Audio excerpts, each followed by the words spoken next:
2026 नवीन वर्ष साजरे करा सुझुकी सोबत। नवीन वर्ष घरी आणा आपली आवडती सुझुकी बाईक किंवा स्कूटर आणि मिळवा जबरदस्त फायदे। खास ऑफर्स 100% कर्ज सुविधा, 10 वर्षांची एक्सटेंड वॉरंटी केवळ मोटरसायकलवर, 8000 पर्यंतचं इन्शुरन्स बेनिफिट केवळ मोटरसायकलवर, नो हायपोथिकेशन। उपलब्ध models Suzuki Access, Suzuki Avenis, Suzuki Burgman Street, Suzuki Gixxer SF, Suzuki V Strom SX। सिंधुदुर्गचे अधिकृत विक्रेते Shri Vinayak wheels private limited, Shri Vinayak Suzuki, plot number 92, MIDC, taluka Kudal. तंत्रज्ञान बदलतंय आणि त्यासोबतच पोलीस दलाची कामाची पद्धतही। सिंधुदुर्ग जिल्हा पोलीस दलानं ज्येष्ठ नागरिकांच्या सुरक्षिततेसाठी एक पाऊल पुढे टाकलं आहे। महाराष्ट्र पोलीस दल वर्धापन दिनाचं औचित्य साधून कुडाळमध्ये संवादातून आधार या विशेष व्हॉट्सअप चॅनलचं लोकार्पण करण्यात आलं आहे।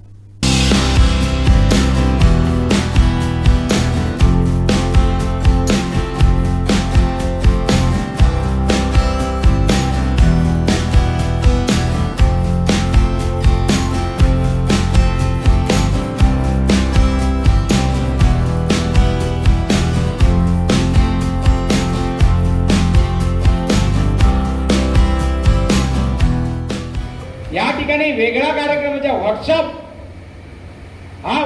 चॅनल चालू केलेला आहे आणि व्हॉट्सअप चॅनलचा त्याचा काय फायदा होतो माझ्या माहितीप्रमाणे सगळे इथले ज्येष्ठ नागरिक बऱ्यापैकी जे आहेत ते सुशिक्षित आहेत, त्यांना माहिती आहे व्हॉट्सअप चॅनल म्हणजे नेमकं काय।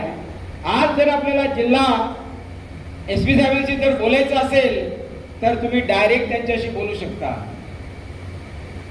हेल्पलाईन नंबर होता आणि हा व्हॉट्सअप नंबर आणि त्याचं लोकार्पण आज खरोखरच मला स्वतःला भाग्य म्हणतो, भाग्य समजतो की त्याचं लोकार्पण माझ्या हस्ते झालेलं आहे। मी सर्वसामान्य एक गरीब घराण्यातून येणारी व्यक्ती आणि माझ्या हस्ते याचं लोकार्पण होणं हे फार महत्वाचं आहे। मी खरोखरच सर मी तुमचा अत्यंत आभारी आहे। सिंधुदुर्गामध्ये 4 संविता आश्रम पंढरपूरमध्ये जो आश्रम आहे तिथे ॲडमिशन होतो। वृद्धांची एवढी हालत आहे साहेब की जुलै ते कालपर्यंत संविता आश्रमात पोलिसांनी आणलेले 42 बांधव आहेत, 42 त्यात वृद्ध जास्त आहे। आज सकाळी पण कणकवली पोलिसांचे आणले, काल रात्री पण विजयदुर्ग पोलीस स्टेशनने वृद्ध घेऊन आलेले आहेत। मी माझ्या हाताने साहेब 350 लोकांपेक्षा जास्त निराधार बांधवांना अग्नी दिला।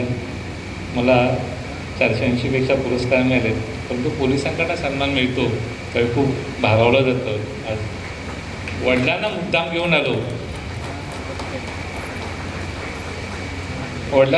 घेऊन आलो कारण ही जबाबदारी पोलिसांची नाहीच आहे। वृद्धांची काळजी घेणं ही मुलांची काळजी आहे, त्यांच्या नातेवाईकांची काळजी आहे। आज कुटुंबव्यवस्था बिघडत चाललेली आहे। आज मुंबई पुण्यात तुमची मुलं गेलेली आहेत, एवढं वाईट वाटतं की मुलांना फोन लावून द्यायला नातवंड तयार नसतात किंवा शेजारच्यांना हातापाया पडावं लागतात, त्यावेळी कुठेतरी फोन लावतात। मुलगा सांगतो आई बिझी आहे, आई नंतर फोन करतो। वाईट वाटतं सांगायला साहेब, फॉरेनला जाऊन बसले मुलं ज्यांच्या 7 मुलांचा अग्नी मी दिला माझ्या। आपण सर्वांनी त्याला फॉलो केलंय, ज्येष्ठांव्यतिरिक्त काही इतर मंडळींनी पण फॉलो केलं, त्यांच्या कुटुंबियांनी वगैरे, अतिशय चांगली गोष्ट आहे। त्यामध्ये काय घडतं, व्हॉट्सअप चॅनलचा उद्देश असा आहे की आम्ही तुमच्यापर्यंत प्रत्येक वेळेला आपण मेळावे घेऊ शकू का, शक्य होत नाही आपल्याला।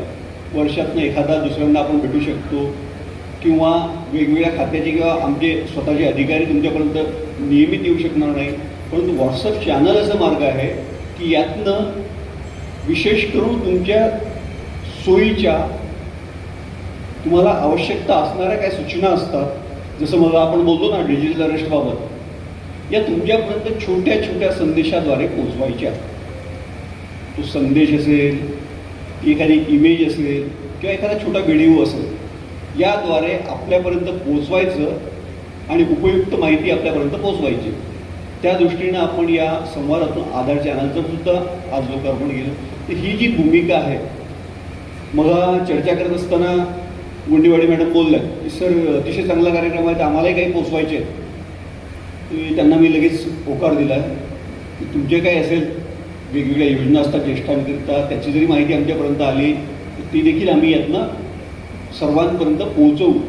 आता हीच भूमिका याच पद्धतीची असेल की इतर खात्यांकडून जरी मला मिळाला, कारण आमच्याकडे ज्येष्ठ नागरिकांचं एक स्वतंत्र आहे. म्हणजे उन्हाळे पावसाळे बघितलेल्या आपणा वडीलधारी मंडळींना मार्गदर्शन करण्याची माझी क्षमता नाही. पण शेवटी काय असतं ना, आईवडील ज्येष्ठ मार्गदर्शकाच्या भूमिकेत असले तरी जीवनाचा एक सार आहे. बालपण, तरुणपण आणि वृद्धत्व, त्या काळात कुठेतरी आधार लागतो. तो काठीचा आधार जो मुलाचा असतो, त्या भूमिकेतून मी आज बोलतो. माझ्या पूर्वाधिकाऱ्यांनी सौरभ अग्रवाल साहेबांनी मागच्या वर्षी अतिशय भव्य कार्यक्रमात ज्येष्ठ नागरिकांकरिता ही हेल्पलाईन सुरू केली होती, जी आता आपल्या सर्वांच्या पाठ झालेली आहे. ही हेल्पलाईन सुरू केली, त्यातनं अनेक कॉल यायला लागलेत आणि कालांतराने 6 महिन्यापूर्वी इथे आलो. जसजशी टेक्नॉलॉजी उपलब्ध होत जाते तसतसा आपण त्या टेक्नॉलॉजीचा आपल्या दैनंदिन जीवनात जीवन सुखकर करण्याकरिता वापर करून घ्यायचा असतो. हीच भूमिका आमची प्रशासनात पण असते. आपल्या राज्याचे आदरणीय मुख्यमंत्री श्री देवेंद्र फडणवीस सरांनी जेव्हा 150 दिवसांचा कार्यक्रम मांडला, त्या कार्यक्रमातला एक पैलू होता व्हॉट्सअप फॉर सर्व्हिस डिलिव्हरी. आणि अशा वेळेला आपण सर्व्हिस डिलिव्हरीकरिता व्हॉट्सअपचा कसा वापर करावा हा एक माझ्या मनात विचार होता. हा सर्व्हिस डिलिव्हरी म्हणजे काय? आम्ही नुसतंच समज बजावायची म्हणजे सर्व्हिस डिलिव्हरी म्हणायची का? की तपास म्हणजेच सर्व्हिस डिलिव्हरी म्हणायची का? किंवा एखादं सर्टिफिकेट प्रमाणपत्र कुठेतरी देतो त्याला सर्टिफिकेट डिलिव्हरी म्हणायची का? तेव्हा माझ्या मनात आलं की जो सपोर्ट आपण ज्येष्ठ नागरिकांकरिता हेल्पलाईनच्या माध्यमातून देतोय, त्या हेल्पलाईनला कुठेतरी मानवी चेहरा आणायचा. व्हॉट्सअपने ती मानवी चेहरा देण्याची संधी आम्हाला दिलेली आहे. व्हिडिओच्या मार्फत समोरचा कोण बोलतोय तो दिसतोय. अनेकदा आम्ही सांगतो की आपल्या तक्रारी आपण ईमेलद्वारे आमच्या वेब पोर्टलवर सादर करू शकता, परंतु तोच तक्रारीचा अर्ज पोलीस अधीक्षकांच्या कार्यालयात जाऊन सादर करणे किंवा पोलीस स्टेशनला जाऊन सादर करणे शक्य होणार नाही. अशा वेळेला हा जो व्हॉट्सअपचा आमचा हेल्पलाईनचा क्रमांक होता, या क्रमांकावर जरी आपण पाठवला तर त्याची आम्ही दखल घेऊ शकतो आणि त्यातनं आपल्याला सेवा देऊ शकतो. हा त्यामागची भूमिका होती. 2 मुद्दे आणखी मी थोडं स्पष्ट करू इच्छितो. आपली जी हेल्पलाईन आहे ही ज्येष्ठ नागरिकांकरिता अतिशय म्हणजे 365 दिवस 24/7 कार्यरत असते. जसं आमची कंट्रोल रूम असते त्याच पद्धतीनं हेल्पलाईन आहे. परंतु ही जी संवादातून आधार ही जी संकल्पना आहे की जिथे आपण व्हिडिओ कॉल किंवा ऑडिओ कॉलद्वारे संपर्क करू शकतो आणि ती तक्रार पोलिसांशी संबंधितच असेल असं नाही ना. आम्ही संवादातून आधार हे नाव का दिले त्याला? कारण अनेकदा असं घडतं ज्येष्ठांच्या बाबतीत की एक काम आहे, एखाद्या विभागाशी संपर्क साधायचा आहे, वैद्यकीय अडचण असेल, काहीतरी असेल, की बोलायला मात्र कोणीच नाही. प्रत्येक विभागाचा वेगळा नंबर असेल तोही सांगायला कारण माझ्याजवळ काहीच नाही. अशा वेळेला आपल्याकडे हा हेल्पलाईन क्रमांक आहे. हेल्पलाईन क्रमांकावरून आपण आणता आम्ही संबंधित विभागांपर्यंत पोहोचतो. त्याच पद्धतीनं या माध्यमातून आम्ही पुढे जातो. दुसरं असं होतं की कधी कधी कंप्लेंट नावाचं काहीच नसतं. वयानुसार कधी कधी चलबिचल वाढते माणसाची, कधी कधी नुसतंच घाबरल्यासारखं होतं. नेमकं